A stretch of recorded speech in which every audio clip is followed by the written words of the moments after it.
let's go to Phoenix, AZ, and talk to Mrs. Shauna. What's up, Shauna? Hey, Dr. John, how's it going? Man, we are rocking on to the break of dawn. How about you? I'm all right. Really, how are you? I just heard about your accident. You all right? Yeah, I guess the show went out today.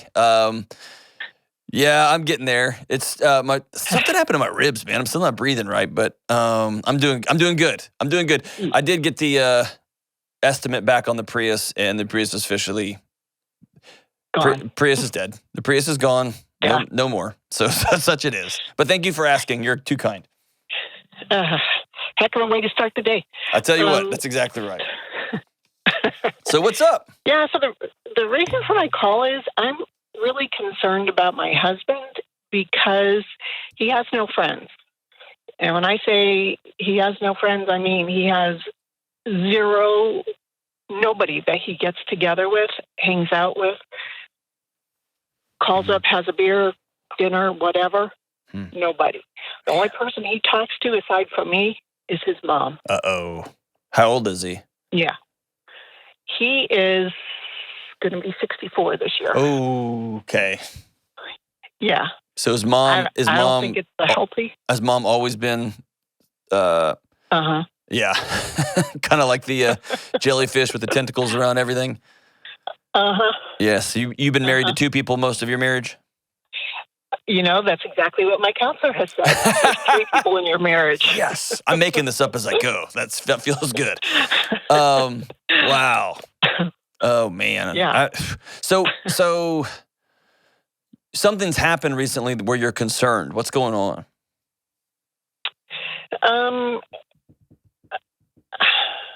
His mom is, certainly she's not going to be around forever. Yeah. She's getting up there in age, and he can't even talk about it. Just like we've talked about, wills and trusts and all that sort. He won't even broach the subject. Period. So it's like it's going to happen someday. Yep. I'm the only one here for you, and I just don't think it's healthy. So it's absolutely not. And it's not the fact that he's a 65-year-old man who loves his mom and takes care of mom. That's not the unhealthy part. The unhealthy part is they're still acting as though she's 22 and he's 6. Yeah. He just brought you along for that ride. Yeah. How long have y'all been married? Actually, I think the tables turned. I think he's the one that's 22 and she's 6. Oh, because okay. he just hovers over her. Wow. How's your marriage? We struggle. Yeah. We're in counseling. I think we've struggled for a long time, and I think the only reason that we're together is we're both committed to making it work. But you're not making it work. We're struggling. Yeah. But we're in counseling, and So you're not we're making some progress for the first time. Good. So you're not committed to making it work. You're committed to not quitting. Because commitment to making it work means we're going to have super hard conversations, and I'm going to, and he's going to do things that are really uncomfortable for us to grow. So it sounds like you're committed to not ending it, but you're getting there. And here, let me say this: the fact that he's willing to go is a real brave step. I don't know a lot of that courageous and that strong of men who at 65 will say, "I need to go talk to somebody with my wife because we're not okay." Good for him. That's good, and good for you for dragging him, kicking and screaming. And that was it. Yeah. Hey, he wasn't like he went willingly. Sure. But so ultimately, I this might be unfair, and I don't care.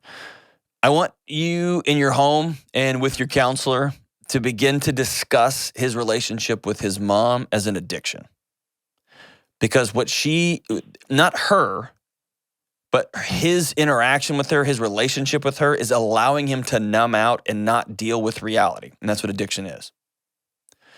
And so the only way to deal with addiction is to get off the drug. And so when we think about it in terms of relationship, we say, I can't leave mom hanging. I have to, right? So we make it about a bunch of tasks and a bunch of obligations and a bunch of shoulds. If you spend a season looking at mom as heroin, that is killing us, that is killing you, then now we're going to approach dealing with that relationship differently.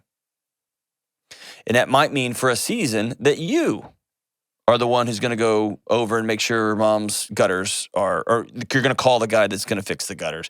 And you might be the one that goes over and talks to mom about the will. The conversation with the will is happening. If you don't want to do it, fine. I'm going to be the one, right? So that may be that you fill in the gap for a little while, which is absolutely not something you want to do with your other wife, right?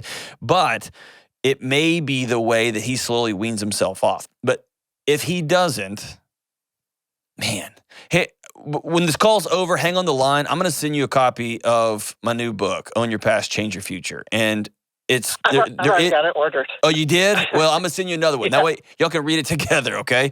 But something about his past that says marriage is not safe, somebody else isn't safe. This interaction with mom that he totally controls feels like a warm blanket for him. So what about your marriage is unsafe?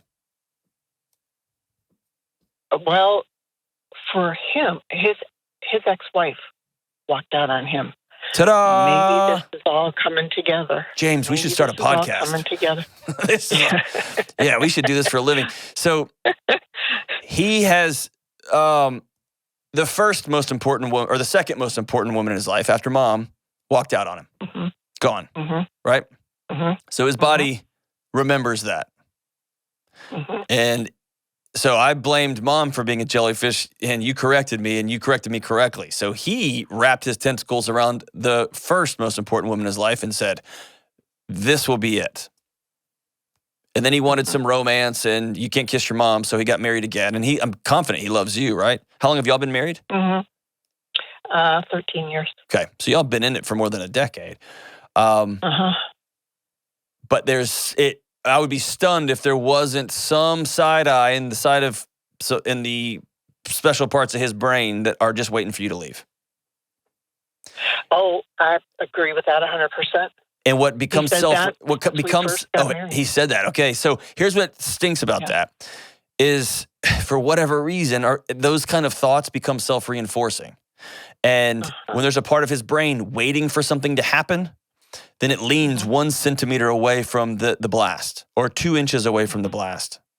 And you feel that gap and you respond to that gap, whether you're conscious of it or not, with either being overly clingy or he just needs a space and I'm just going to go do this. And then you look up 10 years later and you've created a life, he's created a life, and you're still sharing a bed. Exactly. And then you get that 2 inches apart, 2,000 miles away from each other. Yeah. And while he has no friends, I have a lot of friends. Yep. So, is he unpleasant to be around? I'm just being honest. Like if you invited some couples over to the house and their, unsociable husbands showed up, is he fun to be around or did he go hide in the back room? He's fun to be around. I don't know that actually, when there's other people around, I kind of look at him and I'm like, who are you? Because you are not that person at home. But I don't know that he's comfortable in that environment. Okay. I do get us together with other couples, not frequently, but he's fine. He seems fine in those situations. But the fact that he doesn't have friends leads me to believe, I don't know what's going on between him and other guys, like that he used to work with or whatever. So one of the great tragedies of our time is the loneliness of adult men. We have our dads didn't have friends. Our dads went to work and worked themselves to death, literally, if you look at the data. And we don't have a picture of what adult male friendship looks like. And then, man, we create fantasy leagues and we create video games, we create streaming services, and now we really don't have to leave. And now making adult male friends as an adult is one of the physiologically scariest things our bodies can absorb because we want to belong. And that's not a want like, oh, I just want to belong. That's a core it's a physiological need. The other side of that, which is really hard to interpret, to come to grips with, is when our body recognizes that we're lonely, it goes to war against us. And so you either have to risk and lean over that edge and say, I know I need friends, or you die a painful, slow, incapacitating death, and you take people around you with you. And that's why you're calling. So I've tried to encourage him. I'm like, why don't you call so and so and go golfing, or why don't you call so and so? And he just feels like I think there's more to it as well as far as the lack of. It's like, well, they've got other things in their life. I'm a burden that they need to take care of. Yeah, right. Exactly. I'm a burden. They don't want to hang out with me, or we're going to get to hole 5 of the golf course, and I don't know what we're going to talk about. So let's just stay here. Or I talked to one guy who was like, man, why would I go skiing? I'm just going to get up, water skiing. I'm just going to get up. I'm going to get my swim trunks on and go get the boat in the water. And then we're going to drive around and get all hot. And then I'm going to end up back, and then we're going to get tired. I'm going to end up in the same chair tonight. Why don't I just stay here? And if you're running low, if you're lonely, if you're depressed, if relationships have hurt you in the past, that has a logic to it. It makes sense. It's true. We're just going to end up right back here. And unfortunately, you end up missing all of life, whether it's movement, whether it's outdoors, whether it's nature, whether it's companionship and friendship, etc. The only way I've seen this thing shift is one of two ways. One is it's by association. One of the partners, so in this case you, says, hey, from this point forward, every Friday night we're having these couples over. And just truth be told, my wife did that to me. I've had some deep bouts of profound loneliness in my life, and what really stinks about that is I've got men and women in my life who I love and I've been friends with for years and years and years, but I have a tendency to isolate myself. I just get home and I'm tired, and I just loop a blanket of distraction around me, and then I call it good. So she said, we're having people over every weekend forever, for the rest of our lives. And so what I had to come to terms with was there's always going to be people in my house. And so I can make peace with it, or I can go to war with it. And I decided to make peace with it. And now I miss it dearly. That's number one. Number two was I had a stark, oh my goodness. It's John Caccippo.